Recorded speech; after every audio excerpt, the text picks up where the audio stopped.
Il existe une erreur subtile et profonde que beaucoup de femmes mûres commettent. Une erreur née non pas de la méchanceté, mais d'un désir profond et ancien d'aimer et d'être aimé. L'erreur d'essayer de plaire. Nous parlons ici de la persona de la gentille fille, le masque social que beaucoup d'entre nous ont appris à porter depuis l'enfance pour survivre et être acceptés. Elle est la fille qui ne dérange pas, la femme qui ne crée pas de problème, la professionnelle qui dit oui à tout, l'ami qui est toujours disponible.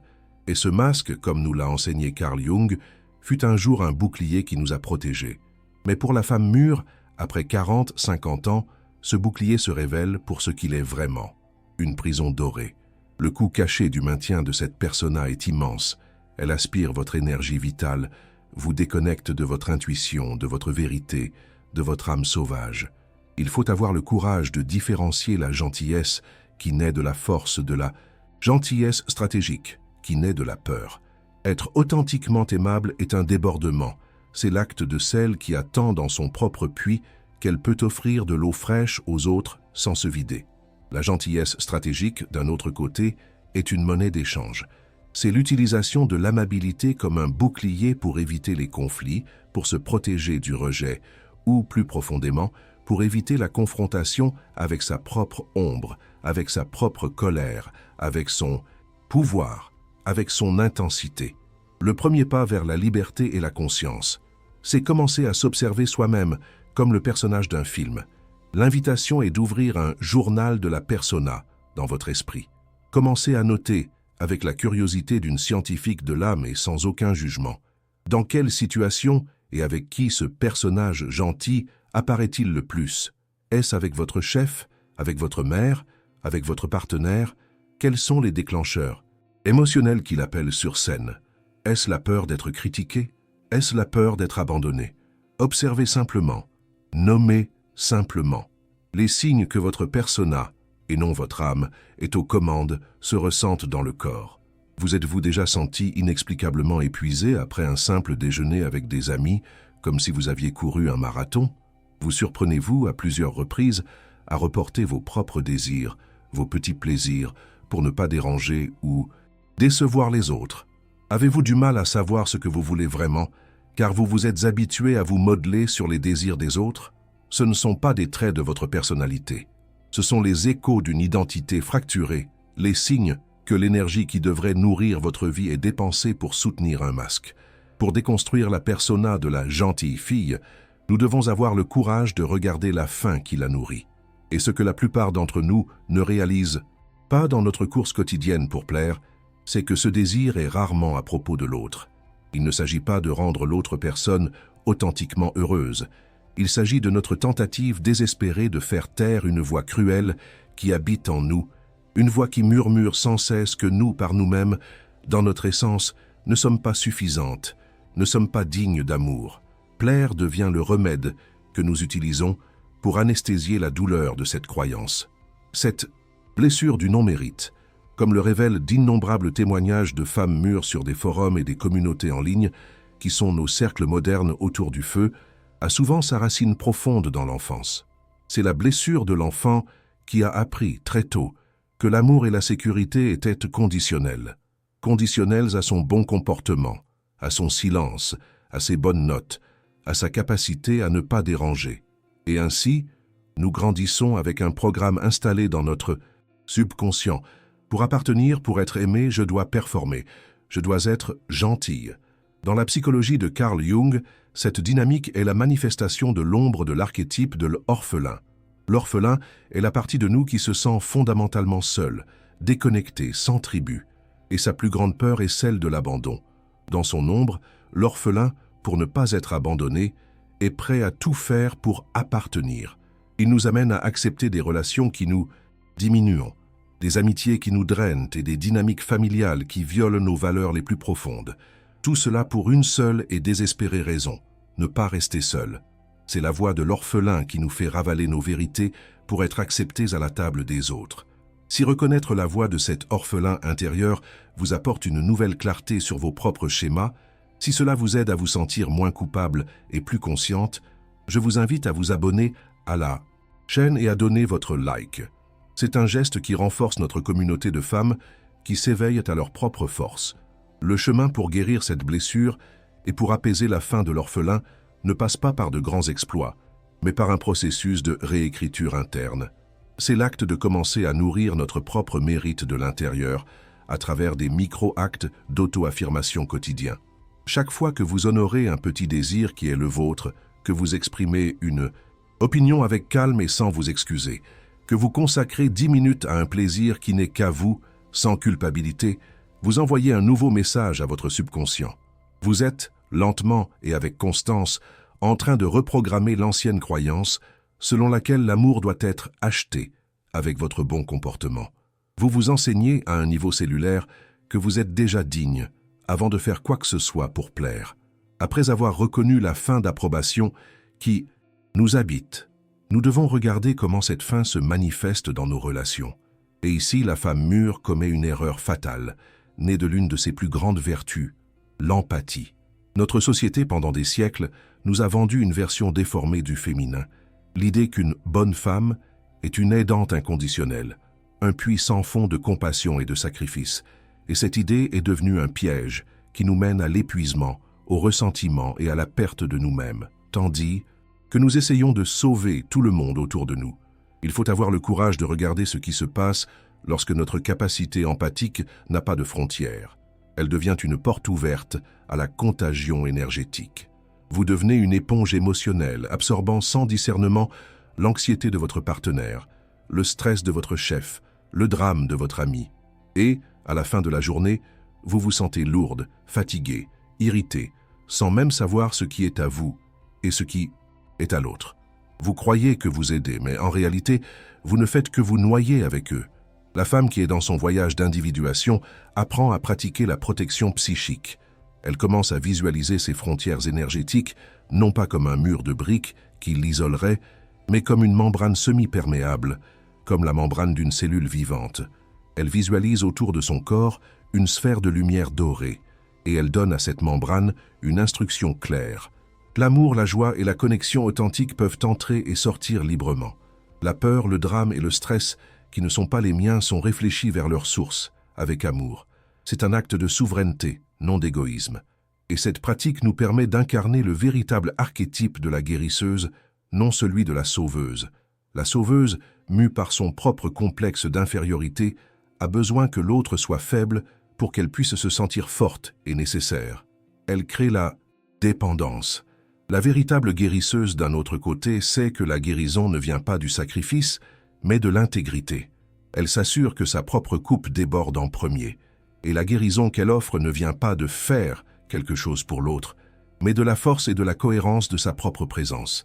Elle n'offre pas une béquille pour que l'autre s'appuie sur elle. Elle devient un exemple d'une colonne vertébrale droite, inspirant l'autre à trouver la force dans sa propre colonne. Après avoir appris à protéger notre espace intérieur, le voyage nous mène à l'une des révélations les plus profondes et paradoxales sur l'acte de plaire. Et ici, la sagesse de Carl Jung nous offre une clé qui peut changer la donne.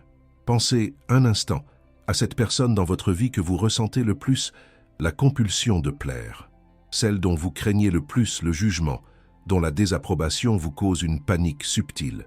Ce peut être un chef autoritaire, un membre de la famille critique, un partenaire intimidant.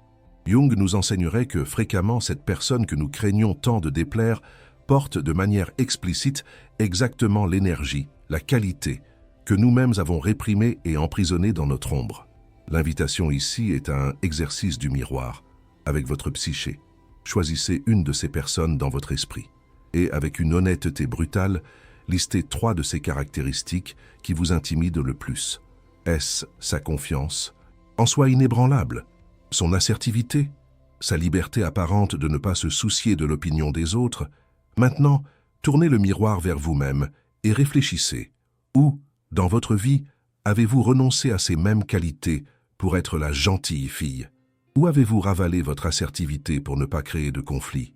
Où avez-vous troqué votre confiance en vous contre le besoin d'être accepté?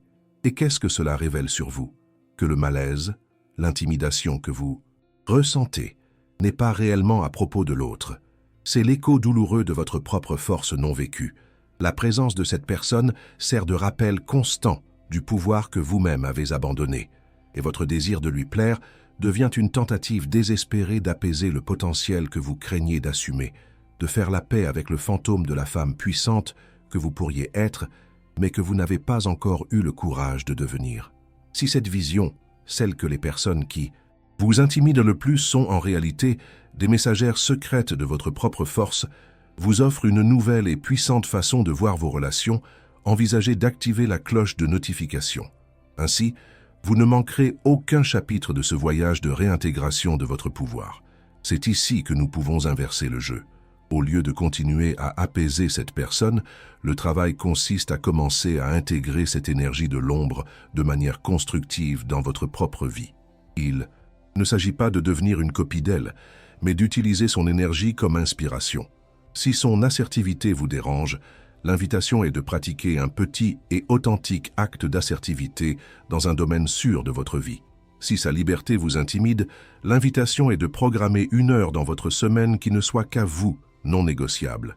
Il s'agit d'arrêter d'essayer de plaire au miroir et de commencer à devenir le reflet du pouvoir que vous admirez et craignez tant. C'est une étape fondamentale dans votre voyage d'individuation. Après avoir regardé dans le miroir de nos projections, le voyage nous invite à regarder un miroir encore plus honnête et qui ne ment jamais, notre propre corps. Notre esprit est un maître de l'auto-illusion. Il peut rationaliser, justifier et nous convaincre de rester dans des situations qui violent notre âme. Mais le corps ne sait pas mentir. La tension chronique que vous ressentez dans les épaules, les problèmes digestifs qui apparaissent, de nulle part, les migraines persistantes, la fatigue surrénale qu'aucun café ne peut guérir, ce ne sont pas souvent des problèmes médicaux isolés, ce sont des symptômes, ce sont des messages urgents et désespérés de votre âme, communiqués dans le seul langage que votre esprit bruyant ne peut ignorer. La neuroscience de l'authenticité, à travers le travail de médecins comme Gabor Maté, nous donne la preuve scientifique de cette connexion. L'acte de dire « oui » quand tout votre être veut. Dire « non » n'est pas seulement un petit inconvénient social. C'est un acte d'auto-trahison que votre corps enregistre comme une menace profonde. Il génère un pic de cortisol, l'hormone du stress, créant un état inflammatoire silencieux dans votre système. Votre corps ne différencie pas la menace d'un prédateur de la menace de se trahir soi-même. Pour votre système nerveux, le stress est le même. Plaire aux autres, au détriment de votre propre vérité, est, littéralement, un acte qui vous rend malade. L'invitation ici est à une pratique d'écoute corporelle, pour apprendre à utiliser votre boussole la plus sage et infaillible. Avant d'accepter quelque chose, avant de donner une réponse, avant de dire « oui » en pilote automatique, arrêtez-vous 3 secondes. Respirez profondément et portez votre attention entièrement sur votre corps. Et puis, posez la question silencieuse. Ceci, ce choix, m'expanse ou me contracte. Oubliez la logique. Oubliez ce que vous devriez faire. Sentez simplement. La première sensation, la plus subtile, est la réponse de votre âme. Une sensation d'ouverture, de légèreté, d'expansion dans la poitrine est le « oui » de votre âme. Une sensation de serrement, de poids, d'un nœud dans l'estomac est son « non » sans équivoque. Si l'idée que votre corps est votre conseiller le plus sage et qu'apprendre à l'écouter peut être le chemin du retour à la maison, à votre vérité résonne en vous, je vous invite à donner votre like à cette vidéo et à vous abonner à la chaîne pour que notre communauté continue d'être un espace de guérison et d'éveil. La métaphore qui nous guérit et nous guide dans cette pratique est de voir votre corps comme le temple de votre âme. Imaginez que votre corps est un temple sacré, construit pour abriter votre essence divine. Chaque fois que vous vous forcez à plaire, que vous ravalez un « non », que vous trahissez votre vérité, c'est comme si vous permettiez un petit acte de vandalisme à l'intérieur de ce temple. Une petite fissure dans un mur, un graffiti sur l'autel, une fenêtre cassée. Un seul acte peut ne pas sembler grand-chose, mais au cours d'une vie passée à plaire aux autres, ces petites fissures compromettent toute la structure, laissant l'âme qui y habite se sentir en insécurité, déshonorée et exposée. Votre travail, en tant que gardienne de ce temple, est d'honorer et de protéger ces murs sacrés. Après avoir appris à écouter la boussole de notre corps, le voyage nous mène à une couche encore plus profonde et souvent invisible de notre compulsion à plaire, notre loyauté ancestrale. Le point de départ ici est la reconnaissance que le script de la gentille fille n'a souvent pas été écrit par nous.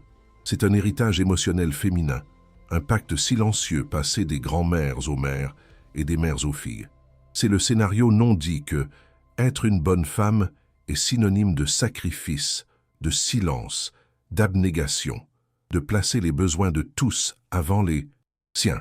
Et nous, par un amour et une loyauté profonds et inconscients envers les femmes qui nous ont précédés, continuons à jouer cette même pièce, même si elle nous coûte notre propre âme. L'erreur commune, née de cette loyauté, est de croire qu'honorer nos ancêtres signifie répéter leur destin de souffrance. Nous croyons inconsciemment qu'en nous sacrifiant comme elles se sont sacrifiées, nous validons en quelque sorte leur vie, nous restons connectés à elles. Mais le véritable honneur, l'acte d'amour le plus profond que nous puissions offrir à notre lignée, est d'avoir le courage de guérir ce qu'elles n'ont pas pu. C'est de nous permettre de vivre la vie pleine, authentique et joyeuse, qui pour des raisons historiques et culturelles, leur a peut-être été refusée. Notre libération est leur libération.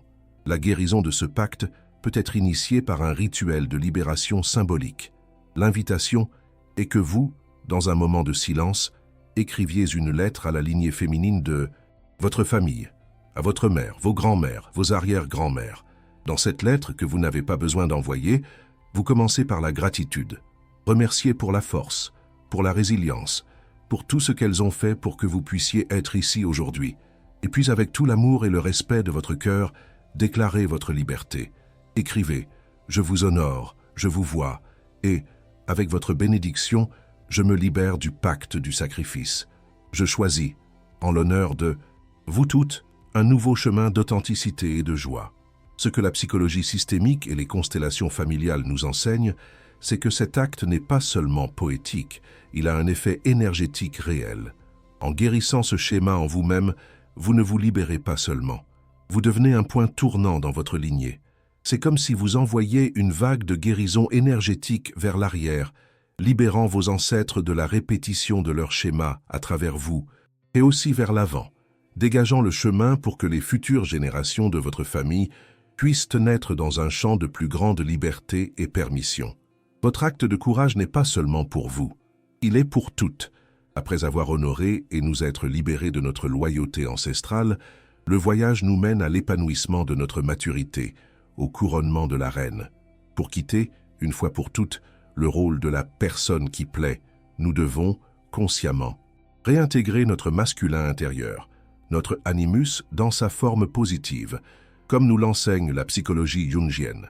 C'est l'acte de développer en nous l'assertivité pour dire notre vérité, la concentration pour suivre notre but et la capacité de construire et de maintenir des limites qui protègent notre royaume. Il ne s'agit pas de devenir masculine, mais de devenir finalement entière, unissant notre sagesse féminine à notre force masculine intérieure. Dans cette intégration se produit quelque chose de miraculeux arrive à notre énergie vitale. Toute cette immense quantité d'énergie qui était dépensée pendant des décennies à se soucier de l'opinion d'autrui, à essayer de plaire, à éviter les conflits, cette énergie, soudain, devient disponible et elle nous revient comme une rivière qui retourne à son lit. Et cette énergie vitale récupérée se manifeste comme un éveil de notre énergie créative et sexuelle. Elle devient le carburant pour nos projets personnels, pour notre plaisir, pour notre joie et pour une sexualité qui ne naît plus du besoin de plaire à un partenaire, mais qui naît de notre propre et souveraine source de plaisir. Ceci est le grand passage archétypal de la femme mûre. C'est la transition de la demoiselle à la reine. La demoiselle, aussi belle soit-elle, vit en quête d'approbation externe. Son identité est souvent définie par rapport aux autres. Elle est la fille d'eux, l'épouse d'eux, la mère d'eux. La reine, d'un autre côté, a son centre de gravité à l'intérieur d'elle-même. Son identité est définie par sa relation avec son propre royaume intérieur. Elle ne cherche plus l'approbation de ses sujets. Elle se gouverne elle-même et son royaume avec sagesse, auto-valorisation et compassion. Et la promesse finale de ce voyage, lors de l'individuation, est la véritable liberté. La liberté ne consiste pas à ne se soucier de personne ou à devenir une personne froide et isolée. La véritable liberté consiste à savoir soi-même comme l'autorité principale et la plus fiable de sa vie. C'est construire des relations qui ne naissent plus du besoin infantile d'être sauvé ou d'appartenir, mais qui naissent du choix conscient d'une femme souveraine, qui n'invite dans son royaume que ceux qui résonnent avec sa vérité, avec son respect et avec sa joie.